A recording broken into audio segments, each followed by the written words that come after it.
Why is Florida State getting all the love? Explain that to me. Because they finished last year on a 6-game winning streak, and people are buying into and they beat Florida and Oklahoma to close out the year. So people are buying into maybe Mike Norvell's building something. And I think that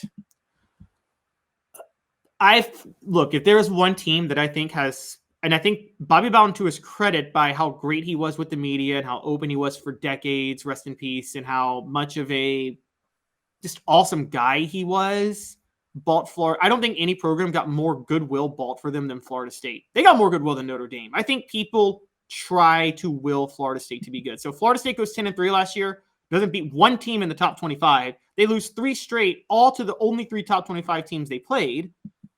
But I think a lot of sports writers have a nostalgia for, who was there a better interview in the nation than Bobby Bowden? And I think there's nostalgia for just how good of a guy he was. So there's been a bias with him for years. But I've sports media. These are the same sports writers, by the way, that gave Florida State the national championship in 1993, even though they and Notre Dame both had one loss and Notre Dame beat Florida State. Well, you may be onto something with the love for Bobby Bowden. I interviewed him when he won. I think he won an award at Tennessee, and yeah, he was cool to deal with. But that's been a long time ago. How many sports writers are still in sports writing that interview Bobby Bowden? That's turning into a long time ago. When I look at that Florida State thing, and the final wins, which is what I was trying to lead you into. Let's remember they beat Georgia Tech. Yippee! They beat Miami. Slightly bigger yippee, I guess. They beat Syracuse. You realize these are terrible teams last year. Yeah, that's not even a yippee. That's a yip. And they beat Louisiana. That's a yip. They beat Florida, who was stumbling from day one. Who lost to Vanderbilt the week before. Yeah. And they just beat them by 7, if I recall correctly. And then they beat Oklahoma, who was not a very good football team in a year of transition. And they beat him by 3. Yeah, I don't get the love there. And if that's trying to get ahead of the curve, I'm missing something. No, I agree. And everybody's so high on them. And guys, let's not forget, until last year, Mike Norvell was on the hot seat. He went 3-6 in 2020, and he went 5-7 in 2021. This is Will Muschamp at South Carolina after 2017, when South Carolina went 9-4 because the SEC East was so garbage that year. And I think that we're seeing a lot of similar love happening for Mike Norvell. I think Florida State is going to be one of those teams that they're building them up, and there's going to be a shock at how bad they are. And I've since I've been following college football, the reason I brought that up, I've just never seen a team getting more love than Florida State unjustly over the years. And that's interesting. Okay, my natural comeback is Notre Dame. I used to believe Notre Dame, and Notre Dame's right there, but I can't get past 1993. If Notre Dame got more love, how did Florida State get awarded the national championship over Notre Dame when Notre Dame beat Florida State and they both finished with 1 loss?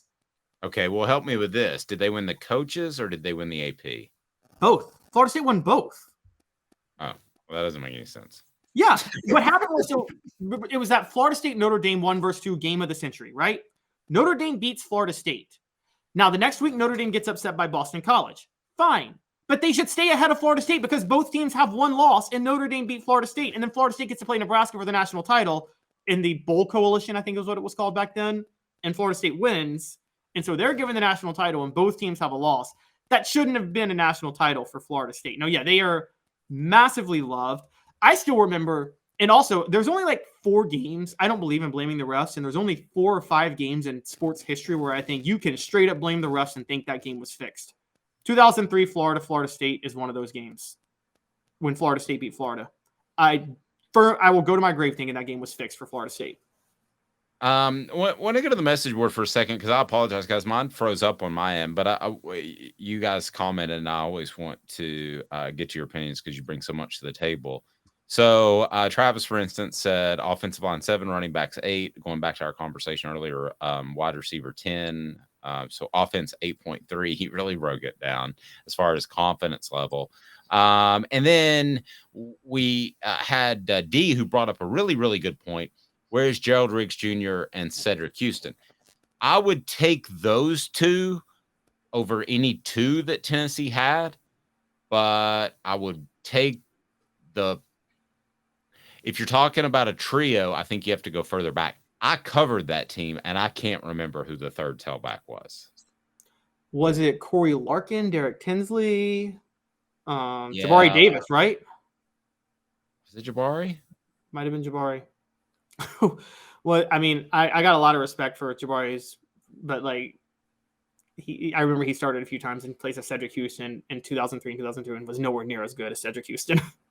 He was a guy who in non-contact drills, you really thought he was the next Herschel Walker or Bo Jackson.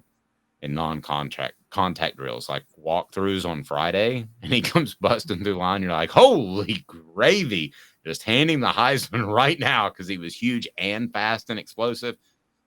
Contact was not his favorite part of the game, and that's not good for a big back. No, it's not. Was that's not the best thing, but great point, D. And Travis is me. Notre Dame gets more love than anybody else. Come on, Caleb. Okay, but then how did they give that championship to Florida State? Wait, but how did they give that title to Florida State over Notre Dame?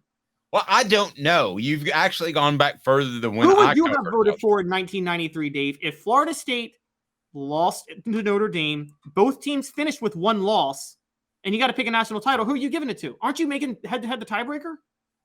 Well, yeah. But this is another bad one.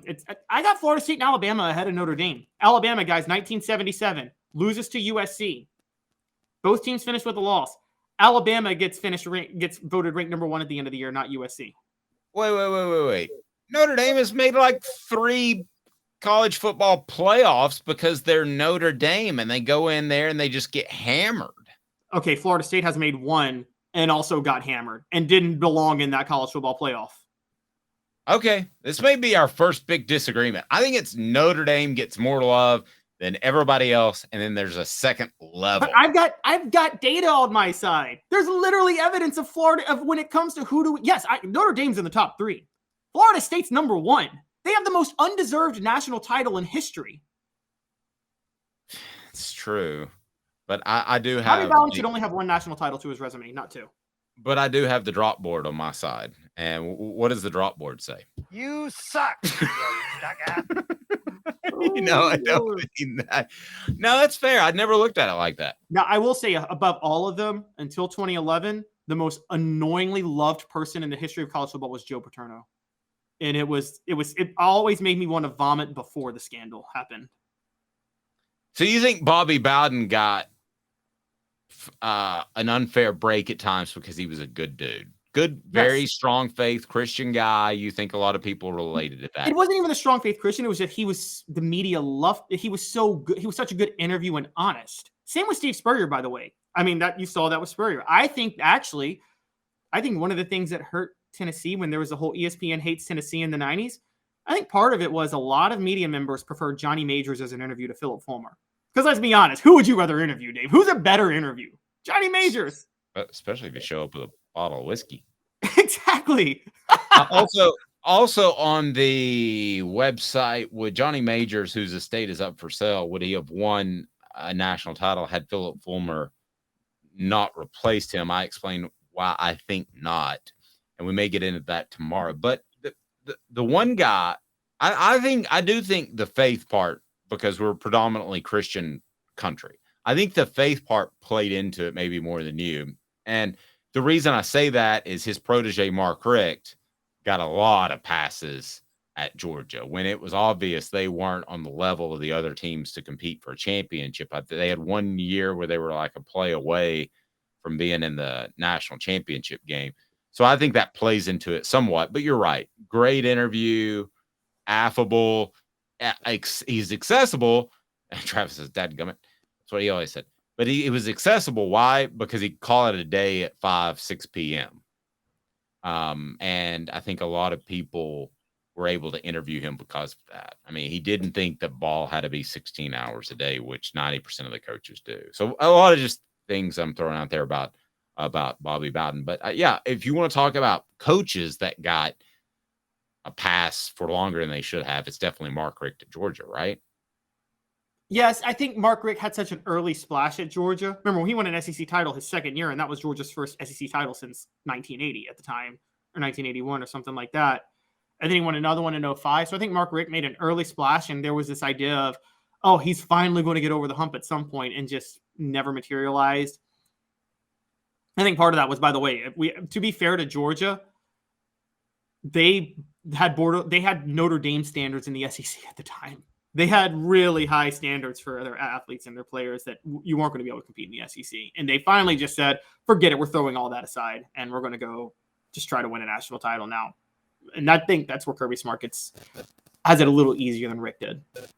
Great stuff. Thanks for watching the show. We're live each and every weekday at 10 a.m. Don't do what I say when it comes to subscribing and like. Do what Jacob says. What's up, everybody? This is Jacob Warren asking you to like, subscribe, and share.